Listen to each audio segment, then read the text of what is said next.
YouTube, this is Omid here with a complete breakdown for the recently released Xbox exclusive Mob of the Dead trailer.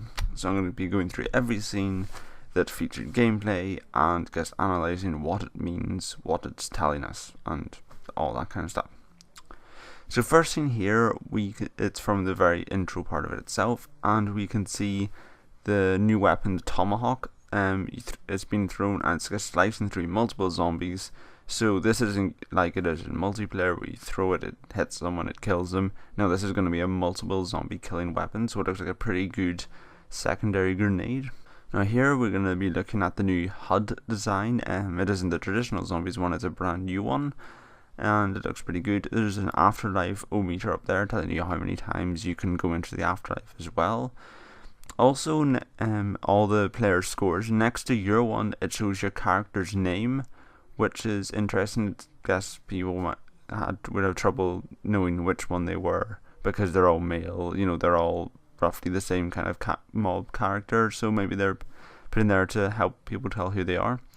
Also, we can see here the actual map of Alcatraz. There's all these like bright neon-esque signs that are clearly labelling the various areas like Boardwalk and Warden's office to make navigation between the map easy, so you always know where you are and people can call out where they are. You know, common terms for everyone. So that's quite a good idea of map design by Treyarch there. Now in this scene we can see the Tomahawk again, and when you throw it into a power-up, it actually brings it to you, sort of like a boomerang. So you throw it into the power-up and it just gets magnetically attracted to you. Sort of like how the Thrustodyne worked, where it could suck power-ups towards you, but this one seems to be a lot more effective. Which would be very good if you don't, you see a power-up in an area that you can't get to easily, you just throw it and it brings it to you. Also, we can see that there's a new layout for where the parts go. Instead of being in the sort of bottom right next to your main inventory ammo and all that, it actually is moved to the top left of the screen. Not sure why they did that, but it's different. And here we can see the Gauntlet, which is a new transport utility. Costs £750, similar to the zipline and Nima, if you remember that. You just go in, pay some money, and it takes you to a completely different part of the map and gives you some breathing space, but at a cost, of course. Here we can see the diagram. So the first thing that we can see here is the 4-step plan of the map, similar to in traditional maps. Say for example Dirties, the strategy was always get to the power, use the box, get Kyog, get to the package. There was always a certain layout for people's plans for the map. This is the one that Treyarch wants us to have for Alcatraz, where you get the key, you get to the plane, and get off the map. So this is clearly there. This is what they're wanting us to do in this map. There's a clear plan for the map. Also, afterlife equals power. I'm guessing this means that you can use afterlife as a sort of substitute for power, similar to if you remember in Transit, you use turbines and you could power up utilities before you turn the power on itself. Maybe this is what afterlife could be used for. So you go into afterlife, you use it to activate a few perk machines and stuff, and you can get access to them before the power is turned on, or other traps and stuff like that we've seen in this map. Also, we see the portals, which are basically an afterlife feature where you can get to certain hidden parts of the map. You can only see them when you're in afterlife, but you get access to hidden areas, which means you can power utilities and other stuff that it might be hard that you won't have access to unless you go into afterlife. So it's a sort of puzzle on top of the regular zombies experience. In this we can see the cat has 9 lives, so this shows that, I don't know, maybe you start off with 9 afterlives and that's all you get for the map, but you can earn new ones in some way. Or maybe you earn afterlives in a similar way to grenades, where you earn them per round, but 9 is the maximum number of afterlives you can hold at once. Also, there's an image of the plane that you're building to escape Alcatraz and certain parts that go into the plane. Here we can see the 4 electric carriage, 4 players, 4 electric carriage, so this is clearly important. Also, you can see by the background of it, it's situated in the Golden Gate Bridge, and the motto, "No one can escape alive." So I'm guessing what this means is after you use the plane to escape Alcatraz, you end up on the bridge, and then obviously, because the bridge is under construction and other features like that, you're trapped on the bridge itself. and therefore you've just essentially isolated yourself from all the features in Alcatraz, like all the perks, the random box, stuff like that, maybe in the Pack-a-Punch machine, and you have to and if you want to get back to Alcatraz to get these features again, say you die, you lose your perks, you need to get them back. Maybe this is how the electric carriage work, like you're on the Golden Gate Bridge and you have to use them to get back to Alcatraz to get access to the box, the perk machines, and features like that. So this gives some designs of the 4 characters, and each of them is holding a new feature to the map. From left to right we can see one of them's holding the tomahawk, one of them's holding the ray gun and the new perk, which we'll go into later. One of them's holding the Tommy gun, and one of them's holding the new wonder weapon, the blundergat. Over here we can see the AK-47's been added, as well as the Uzi and the Tommy gun and the blundergat and the tomahawk as a weapon in zombies. There's a lot of new guns in this map, and that's a good thing. So there you go, AK-47 new edition. Here we can see some first person action with the Tommy gun. Also, if you look in your inventory next to grenades, there's the icon, which I am guessing will be the icon for the tomahawk.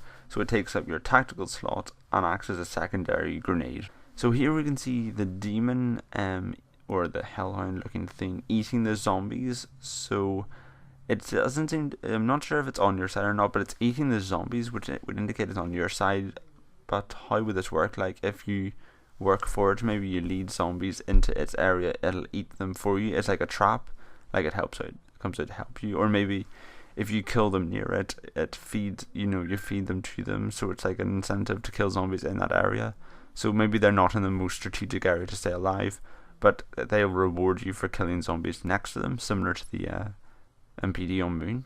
And how would that work?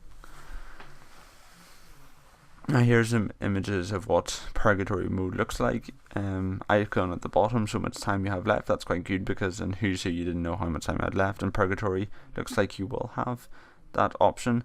Also, you can see an icon where you yourself is laying there, so that could be a little way to help yourself out.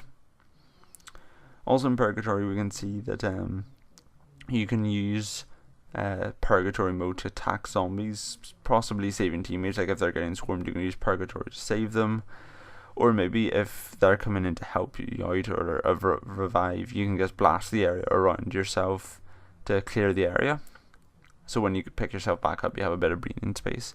Also, using these powers don't seem to impact your meters. You can just blast away without any consequences, it looks like.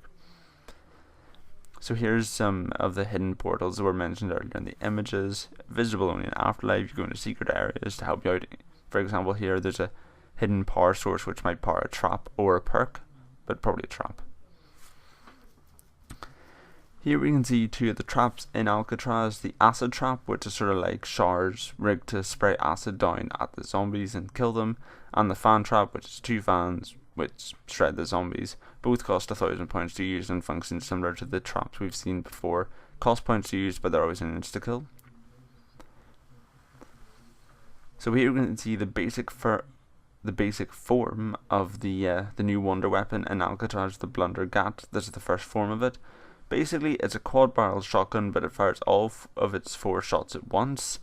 And as you can see here, reloads would be quite common because of that. So speed, cola, and the new perk, electric carry, would be advised. But as you can see, you can just use it to kill zombies. But also, if you look closely in the background, when it's killing the zombies in the front of the scene, the zombies in the rear are being made into crawlers. But there's an explosion, which would indicate that the blundergat, when you aim for the legs of the zombies, can make them into crawlers, which would be a very handy device, because you don't have to risk an explosive killing them. Although it is a risk for that killing them as well, but if you aim at the legs it should be okay. So this is the upgraded version of the blundergat, the acid gat. As you can see here, it's magazine size of 3, so you can fire this thing multiple times before reloading. I'm pretty sure it has a higher capacity than that. This guy was just running low on ammo, so he only had that number of shots left. It's not really the same as the blundergat, where it fires acid sort of pellets that stick to zombies and then spray acid everywhere, like this liquefier sprayed the purple the purple slippery stuff. Also, when the acid gat is fired, the zombies change route and actually start running towards the acid. So it seems that this gun also acts as a monkey bomb, where it draws all the zombies towards it, which will make it a lot more effective. Because with the slicker fire, you had to like train all the zombies up if you wanted it to be fully effective. But with this and the monkey bomb effect, that could be a very useful effect. But obviously, the king of the slicker fire is probably not present. So here we can see the warden, which is the special zombie of Alcatraz. So basically, he attacks you as a normal zombie would, but he also locks down the random box and perk machines, which you have to pay an amount to unlock them again. So this is quite a nice idea, because say for example, if we take this back to Call of the Dead with George Romero, he was a tough special zombie, so most people just left him alone. But then if you leave the warden alone, he's going to lock down the entire map and make it very inconvenient. He's going to cost you a lot of points if you don't deal with him. So instead of George Romero, which is like a present lurking threat, the warden is probably like a zombie that you really need to prioritize to kill him as soon as possible. Even if you're letting the rest of the zombie horde overwhelm you, you need to keep the warden out of your perk machines and the random box. So this is the new perk for Mob of the Dead, or Alcatraz, whatever you want to call it. It's called Electric Carry. Costs £2,000, as almost all perks seem to be doing now. And basically, whenever you reload a gun, you create an electric blast which damages and stuns zombies around you, which gives you a few extra seconds. I'd say this would be most useful for guns that you need to reload frequently, like the blundergat, or guns that take a long reload, so you need that extra breathing space, such as the RPD. So then this is the AK-47 Pack-a-Punch. It's called Reznov's Revenge. Similar, I guess we all know what that means. But if you don't, it's a character from the campaign who was Russian and used AK-47s, as quite a few did. But anyway, aside from that, there's also the Pack-a-Punch skin, which is changed. So I guess for usually the AK-47, the Tommy gun, and possibly the blundergat, when you pack-a-punch them, they have a new skin, which looks nice. Finally, in this last shot, we can see that the zombie shield returns from transit, but it's got a bit of a reskin, so it looks a bit different, but it seems to function in much the same way. So there's been Agent with a complete breakdown for the recent Mob of the Dead dedicated 6-minute Xbox Live exclusive, whatever you want to call it, trailer. Thank you for watching. Leave feedback on the feature of the map if you think it's going to be a good one. Personally, I think it's going to be a really good one. And yeah, goodbye.